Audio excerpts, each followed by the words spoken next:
Alexis. So yes, I'm Dr. Sheena Spielberg. I'm an internal medicine doctor here in Sarasota. And today I'm asking is, do you really know your bones? And what other tests that you should be asking for or looking at that are not done on a standard basis. So I'm going to talk a little bit about REMS. I'm going to talk about some of the blood bone biomarkers, and then I'm going to talk a little bit about hormones.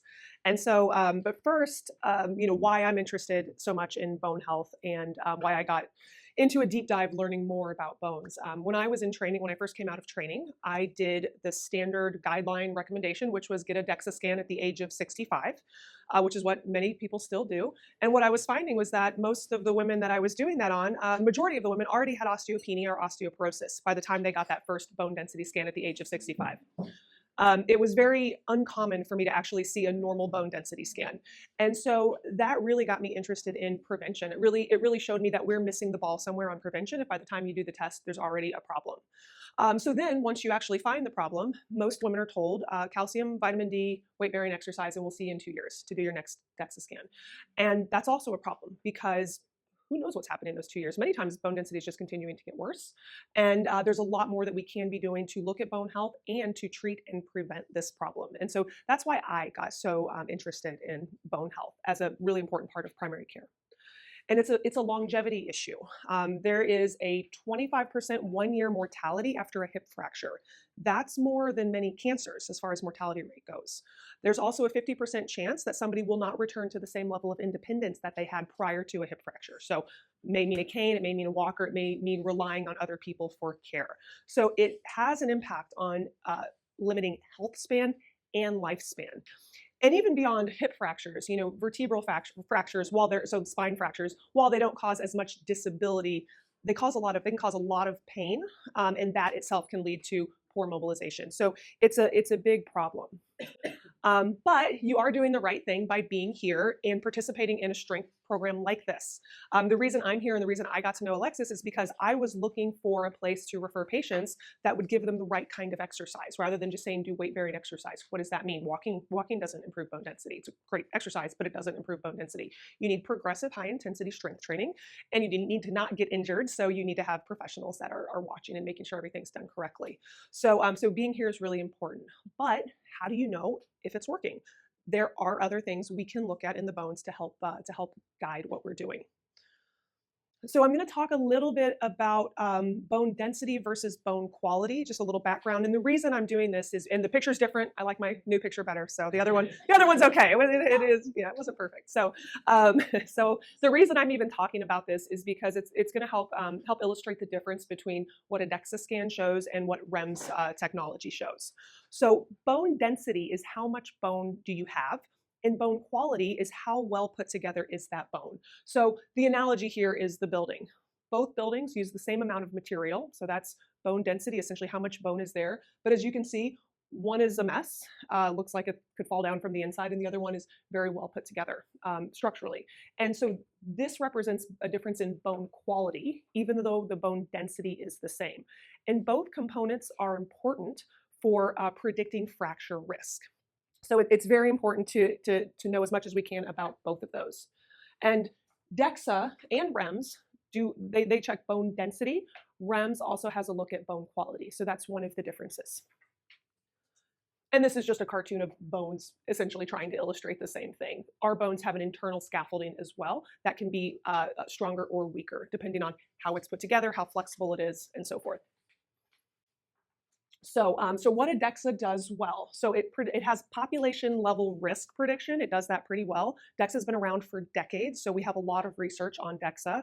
It's also widely available and insurance covers it, at least every 2 years, sometimes every 1 year. So DEXA is good for that, and again, validated with decades worth of research. What a DEXA cannot see is that microarchitecture, that internal structure of the bone. It also has a problem with having artifacts, picking up artifacts that actually falsely improve the look of the bones. They make the bones look stronger than they actually are. And here's some examples of that. So these are 3 people with osteopenia or osteoporosis. This first one, this patient has a vertebral collapse. So this is the spine, it has collapsed. And when you look at it on a DEXA, the T-score came out to -0.1. So that's normal bone density. On a REMS scan, it came out to negative 2.8, which is osteoporosis. A vertebral collapse is due to osteoporosis. So we know that this patient has a problem, even though the DEXA scan is not picking that up. Patient number 2, similar situation. They had vertebral fractures, spine fractures, and compression fractures. And so they were treated with vertebroplasty, which is where cement is put into the bone to support that and help relieve pain. And on a DEXA scan, their T-score is a positive 4.3. That's like super strong bone, like metal in there, because there's cement in there. And REMS showed the osteoporosis, which is negative 2.8. And then this one here is going to be more common artifact that's picked up by DEXA, which is spine arthritis in the spine. So as we get older, many of us will get arthritis in our spine. And when somebody has a lot of these like osteophytes, you see all this white stuff and this little jagged stuff. The DEXA picks it up as being more bone. And so the T-score can be falsely better. So in this patient, their T-score was a negative 0.5. Again, that's normal. And their REMS score was in the osteopenic range, a negative 2.4. So that's one of the limitations of DEXA is picking up some of that artifact and falsely increasing that T-score. And that may partly explain why 75% of fragility fractures happen in women who have osteopenia by DEXA scan. So not even osteoporosis. The majority of fractures we're seeing are coming in women who have osteopenia. And a fragility fracture, all that means is a fracture that wouldn't normally happen. So if I fell on the ground here, I wouldn't break my hip. If I fell on the ground that I did, that's fragile bones that are causing that. You shouldn't break a bone just by falling from standing down to the ground. So that's a fragility fracture. It means the bones are fragile. So REMS. And you know, stop for a second there. I'm not saying don't get DEXA scans. I'm simply saying there are limitations to the scan, and we have to be aware of those limitations and what other tests we can use to also get a full sense of bone density. If somebody doesn't have a lot of those artifacts, the DEXA is going to be very similar to what a REMS shows. So REMS, so what is it? So REMS is an ultrasound used to evaluate somebody's bone density. And they also have a score, a fragility score, to help try to evaluate bone quality. So the ultrasound wave bounces off the bones. They have complex algorithms, and that's how they determine the bone mineral density and the fragility score. There's no radiation, so that's a plus with it. It's FDA cleared, so that's the same thing as a DEXA scan. Medical devices are FDA cleared. And the really great thing about REMS, and the reason that I really like it, is that you can repeat it more frequently. So you can repeat it every 6 months to see a change. With DEXA scan, it takes much longer to actually pick up a change on the scan. So with a REMS, a smaller change leads to an actual change that you can detect on the scan. DEXA scan, there might be changes happening, but it generally takes at least a year, sometimes 2 years, to actually pick up the difference. So this one can be repeated more frequently. Okay, and so what do you get at the other side? So this is the report that you see after a REMS scan. So this part's very similar to what you might see after a DEXA scan. It's going to tell you your bone mineral density and your T-score. It's also going to put you on this graph where you're at relative to other people like you, other people age and gender. And then it's going to break down the individual T-scores for each of the vertebra. And then same thing for each hip, left femur and right femur. Gesundheit.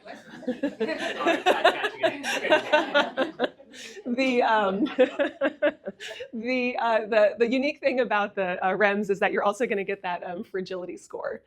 So you get another graph for that fragility score. So again, that's how fragile is the bone. So from a 0 to 100, 0 being the stronger and the higher the number, the more fragile the bone. You can see where the bone is at. And so this is the quality part of the bone. And so this is important because it does make a difference in fracture risk. And things like exercise tend to improve that internal structure, that architecture of the bone faster than they actually change the bone mineral density. That takes a little bit longer. Oh, almost forgot. And so the fragility score plus bone mineral density, the REMS has an algorithm to help try to predict somebody's risk of fracture. And it does about 80% of the time, it can predict somebody's fracture risk, and compare that to 60 to 70% on a DEXA scan. So using both bone mineral density and the fragility score, it's a better predictor of risk of fracture, but it's not perfect. It's not perfect. All right. So next I'm going to talk about biomarkers. So biomarkers are blood tests that we can use to see what the bone is doing. So most of us are used to having a biomarker for cholesterol checked. So we check our cholesterol, LDL cholesterol. That's trying to predict our risk of cardiovascular disease, of coronary artery disease, and of stroke risk. So LDL cholesterol, or cholesterol, is a biomarker. So we have a similar type of biomarkers available for bone. So our bones are constantly remodeling. It's living tissue. So old bone is being taken out, new bone is being put back in, and that's happening constantly throughout our lives. We replace our whole skeleton about every 10 years or so. And so our cells that are removing bone, they release a biomarker called CTX. So when they're really active and they're really breaking bone down, the CTX rises. And then we have cells that are putting new bone down, and they also release a biomarker called P1NP. And so these are the two biomarkers that we use most often now. They're the most accurate, consistent biomarkers. There's some other ones we used to use, but these are the ones we primarily use right now. And these are just a blood test. Any lab does these. Quest, it's a basic blood test. So the great thing about the blood biomarkers is they change a lot faster. We can see changes in them a lot faster than we can with either REMS or a DEXA scan. So the P1NP, so that bone formation one, weeks to months, and CTX, days to weeks. With certain pharmaceuticals, you can actually see in days, you can see a change in this. Hormone therapy, you can see a change very, very quickly in CTX. So we can also use them as an early warning sign of bone loss. So I find this helpful in patients in more of that perimenopause period, because we lose a lot of bone density even before menopause. We can start losing it. We do start losing it. So you can see CTX change during that time. I already mentioned faster treatment feedback. They are an independent risk factor for to predict fracture risk. So we know if there's higher levels of that CTX, somebody's more likely to fracture. And then we can confirm that whatever it is that you're doing, whether it's exercise, nutrition, medications, whatever you're doing, we can actually confirm it's working. And so just really quickly about what menopause does to your bones. So before menopause, these markers are balanced. So formation and destruction are balanced. In the 3 years before menopause and the 3 years after, that's when there's this rapid removal of bone. And like the really important part here is it starts 3 years before menopause. A woman may not even have symptoms of menopause, or maybe night sweats, no issues sleeping, none of those things. And yet bone loss is already starting.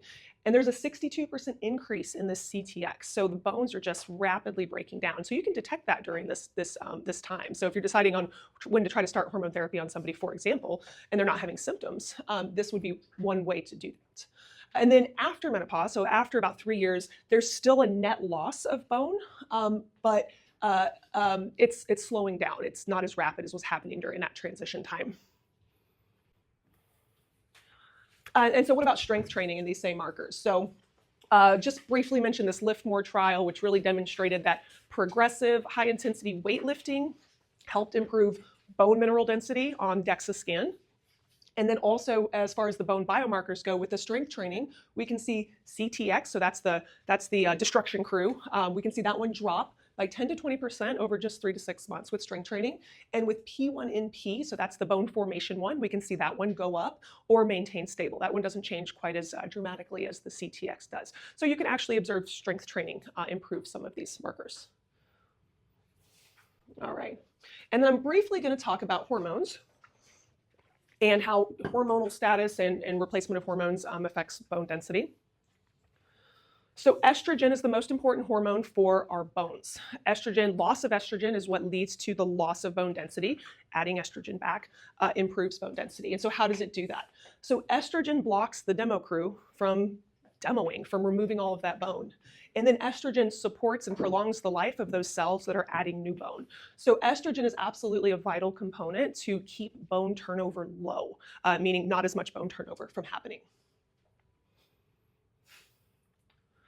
And just to sort of, hit the point home of how important estrogen is this is a study that is looking at women who are postmenopausal, who have osteopenia or osteoporosis, and they are started on hormone replacement therapy with estrogen at varying doses. In this particular study, it was a type of estrogen we generally don't use anymore. It's a synthetic estrogen. You see the same thing with other types of estrogen. This graph was just more pretty. So this blue line represents the highest dose of estrogen. And then we have make sure I'm getting it right. Yeah, this is the middle dose and the lowest dose. And then this is the placebo group. So they were just given a sugar pill. And this is time. And this is the percent change in their bone density. So as you can see, over time, the highest dose group of estrogen receivers, the highest dose, had the highest and most improved bone density. Everybody had improvement who received estrogen, and the placebo amount of bone density during that same time. And briefly, I'll just talk about testosterone because I do get asked about that sometimes. Testosterone is very important for man's bone mineral density. So for men who have osteopenia or osteoporosis, I think that's a more important discussion. For women who naturally have high testosterone levels, they do tend to have better bone mineral density and break bones less. But the research has not shown that giving a woman testosterone actually decreases fracture risk or improves her bone density. Nothing like happens with estrogen. So we do use testosterone sometimes for a variety of other issues. Sometimes it's more like muscle building if somebody's working on strength training and recovery. But specifically for bone density, we're not really using it for that per se. But if you're supporting strength and muscle health and allowing somebody to work out, then that's how it can improve that. All right, so bone health is not just weight-bearing exercise, calcium, and vitamin D, see you in 2 years. It shouldn't be that. We should be doing a lot more and being a lot more proactive with it. So exercise is important for everybody. So not only does it improve bone density, but it also helps prevent falling. So for some people, they can exercise and their bone mineral density doesn't really change that much. They're still at lower risk of having a fracture because they're at lower risk of falling down. So exercise is vitally important. Nutrition and supplements. So protein is super important. I would say protein is more important than the other things on that list, although the other things are important too, but you've got to have enough protein to actually build. It's the building block, build muscle, build bone. You need enough protein in your diet. And then there's a variety of supplements that can also support it. Know your hormonal status and understand how hormones can change bone density. I'm not saying everybody should run out and get hormone replacement therapy, but it's a discussion that really needs to be considered because of how important estrogen is for bone health. Medications, so we have prescription medications. They're the most effective tool we have for building bone density. They build bone density reliably, help prevent fractures. Pharmaceuticals have some more potential side effects and things that have to be weighed in, but they are very effective tools for bone density. And then finally, with whatever it is that you're doing, whatever single thing combination of things, I think the most important thing is monitoring it and going, is this working? Say you're somebody who doesn't want to take medications, you don't want to take hormones, you just want to focus on strength training and nutrition. Great. Do it and then check and see if it's actually working rather than just crossing your fingers and hoping that it's working, because fractures, vertebral fractures, hip fractures, it's preventable as long as we're taking the right action steps to achieve that. So that's all I have for you all. All right. Good. Saw your hand up first.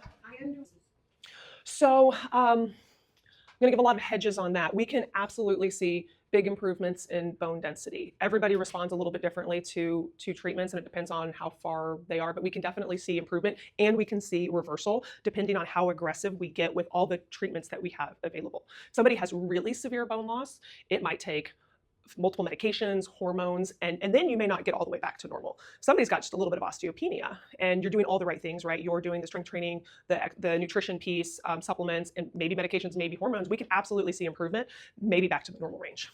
So I don't want to cast that broadly, but we can absolutely see improvement. The challenge is going to be potentially, and I'm not just trying to discourage you, but you should ask for it. It's going to be in your doctor, one, agreeing to do it, and two, even if they agree, knowing how to interpret it.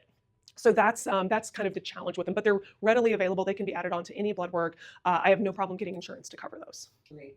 So black cohosh has no data on improving bone density at all. It's not a replacement for estrogen when it comes to bone density. There are some studies that showed it may help with hot flashes, and I've had some women say it kind of helps how they feel, but black cohosh does not have the same kind of data behind cardiovascular prevention, bone health, memory that estrogen does. So it is not a substitute for estrogen, for the benefits that you're going to see from estrogen therapy. But you're absolutely right. Some people cannot tolerate hormone therapy, although I will say I don't know your history and we don't have to get into it. There's a lot of different options for hormone therapy. Sometimes a woman is just told this is what we have for hormone therapy and that's what you get, and then they can't tolerate it and then it's all abandoned. So it's not always the case. We've got lots of different ways to do hormone therapy that are more, or even some selective estrogen receptor modulators that are not quite estrogen that can help with bone density. So we've got other ways. We've got a lot of ways to do it, and women are not always given all the options available. That is a great question. The answer is no. The Women's Health Initiative was a study that came out in 2002 that scared a lot of people away from hormone replacement therapy. And one of the reasons you've probably heard, after 10 years after menopause, you're not a candidate for it. So the reason that's being said is because in that Women's Health Initiative study, which the data has, if people aren't familiar, the data has come into a lot of question about how we're using that data. But because in their study, they took women who were about 10 years after menopause, they gave them synthetic estrogen orally and synthetic progesterones, and there was an increased increased risk of stroke. So that was the big reason that scared people. Well, oral estrogens, because of the way you swallow it, it metabolizes through your liver, there's some byproducts of that do increase clot risk. So I try to always avoid oral estrogen. You don't see the same thing with patches or with estrogen cream, but there are no big studies like there was with the Women's Health Initiative using the patches and cream. Big prospective, meaning watching people go forward. Retrospective studies, meaning looking back at women who have been on patches and cream, we're not seeing that increased risk. So it is not an absolute, I mean, in fact, we start people on hormone therapy all the time who are a much past 10 years when it's appropriate to do it, when we understand potential risks and benefits of the therapy. And so especially for osteoporosis and osteopenia, I use it all the time. So no, there's not an absolute cutoff. It's a very individual decision. Yeah, no, that's a great question. So we do primary care. So we used to do kind of one-offs if somebody just needed this or that, but I found that to be it was too, it broke down care too much, because it's never just, hormones aren't just an isolated thing. There's so many other aspects of it, and hormones are one important part. So just trying to treat somebody with hormones without looking at the rest of their health picture or seeing something else that's wrong and going, well, I'm not their primary care, so I can't do anything, but I don't like that. Yeah. So it would be to switch over to primary care. Okay. Are you taking new patients? Yes. Yeah, we do. So concierge is a membership-based model. So we don't accept insurance for seeing the physician. There's a yearly fee that you pay. And the reason we do that is because instead of having 2,200 patients, I can have 250 patients on my panel. So I get to know people. So that's the model. We use insurance for anything we can, like DEXA scans and labs and stuff, but not for us, unfortunately. Yeah. Yeah. So make sure I'm answering your question. So let me repeat it. So your question is, how reliable is a DEXA or a REMS? Yeah. Okay. So when we talk about how reliable something is, what we're trying to do is predict risk of fracture, and neither a REMS or a DEXA scan is perfect. Neither one of those is perfect. So REMS can predict about 80% of the time, and DEXA about 60 or 70% of the time. And then so to your question about T-score, so that's just how osteopenia and osteoporosis, after years of research and looking, to try to determine somebody's fracture risk. And so if you compare it to perfect bones of a 27-year-old, they don't actually expect you to have it, right? So T-score can be up to -1 is considered normal. So we do expect some amount of getting worse, but we know the worse it gets, the higher that fracture risk. And in fact, if people act early enough, it is quite possible to keep a T-score that is close to 0, which would be the same as like that 27-year-old. But that takes a lot more in the prevention side. So it's definitely not impossible. It's only impossible for a lot of people because the intervention's happening too late. But there's still plenty we can do to improve, right? It's just not going to be perfect like that. Correct. So a Z-score compares you to other people like you, so other women of your race and age. And so with your Z-score, you want that to keep creeping up over time, because compared to other people, you want to be like, I'm getting better over time. Even though your T-score might decrease, as having a better Z-score, it just shows you're doing better than your peers, essentially. Yeah, if you want to turn into a competition. It is helpful to have the previous one. Anytime it's helpful to have a previous one, but it's helpful to have with REMS, compared to a previous REMS. You can compare it to a DEXA scan, but if somebody has kind of a falsely high, if there's artifact on their DEXA and their DEXA scan looks a lot better than their actual bone density is, which I don't see that often. I've done about 20 this week, and I think one person had a really big difference, and the rest were very close. So if they're really close, then you can kind of compare, but it's really kind of better to compare REMS to REMS.